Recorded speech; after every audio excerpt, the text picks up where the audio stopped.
that store value demand, you can't measure. It only, it's a guesstimate which is derived from the amount of Zim dollar that you've got in your pocket, on your account. So when you've got excess local currency, you want to convert it into US dollars as a store of value. Now that, in terms of economics, in terms of finance, it's outside the normal foreign currency requirement of any country.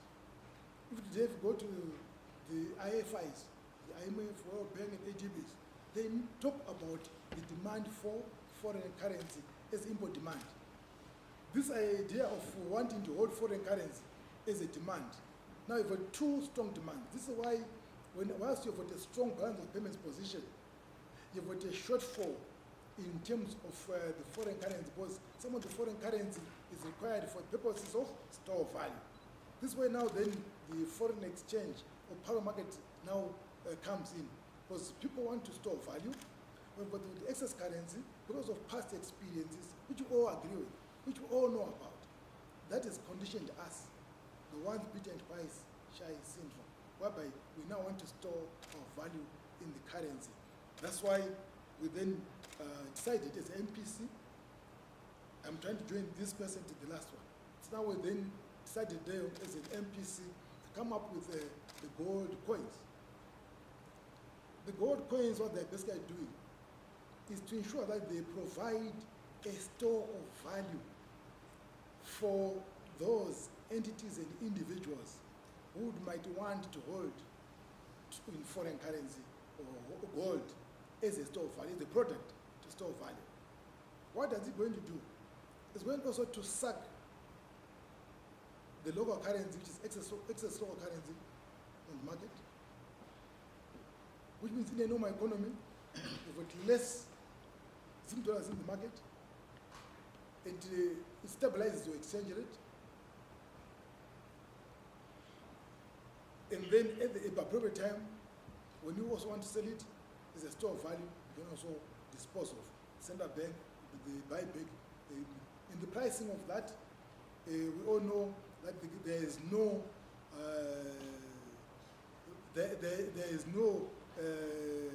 amount of or there is no figure in terms of, say, this is going to be like 10 cents or this 10 cents. It's going to be determined on the cost of gold or the value of gold, international price of gold for an ounce. So the international price of an ounce of gold changes from day to day.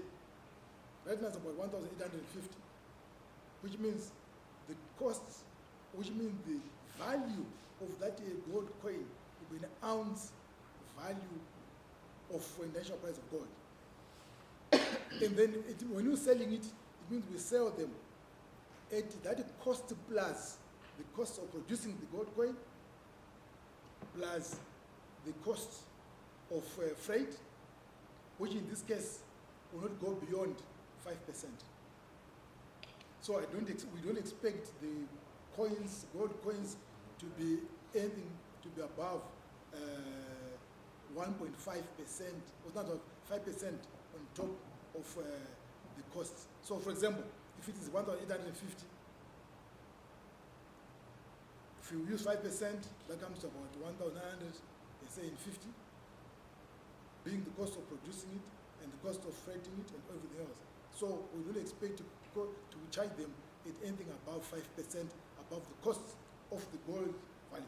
And what they are going to use both in local currency and in foreign currency. So you can purchase them. And can you purchase them also, get them physically? Yes. There's an option. When you buy your coin, you physically get it together with the bearer certificate to ensure that there is authenticity. And you get your gold coin together with your bearer certificate, which means that this is a certificate which is a serial number.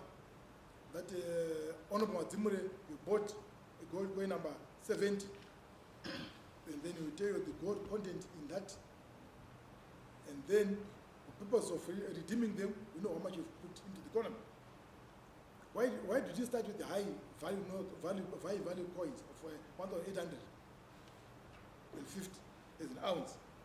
over time we're going to reduce them to 10%, a quarter ounce, and others. Why? Because what we are trying to deal here with, it's about the store of value. It's about those people with too much money, Zim dollars, who wants to save. The ordinary person and myself, we are more concerned about the price stability. So if you take away the money for those people with who have got appetite to go to the market and give them the alternative, they are now going to save in the coin. And then they will then use the money as a store of value, and then their money we've taken it to buy the coin.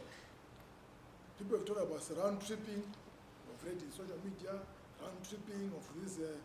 No, we are putting safeguards to ensure that the round tripping won't happen the way we know. Zimbabweans are very smart people. Education is very good for this economy. We're well educated, but we're trying to put some safeguards on that.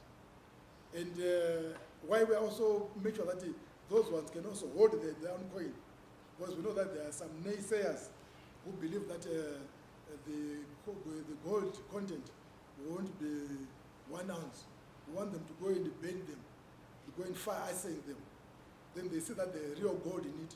Then after they have destroyed their own gold coins, they then sell the gold to fidelity printers again, because they need to sell it back, and then we'll also buy it and make other coins. So we are very key on that matter. I'm just saying this so that every day we are very key on gold coins, as it has been asked.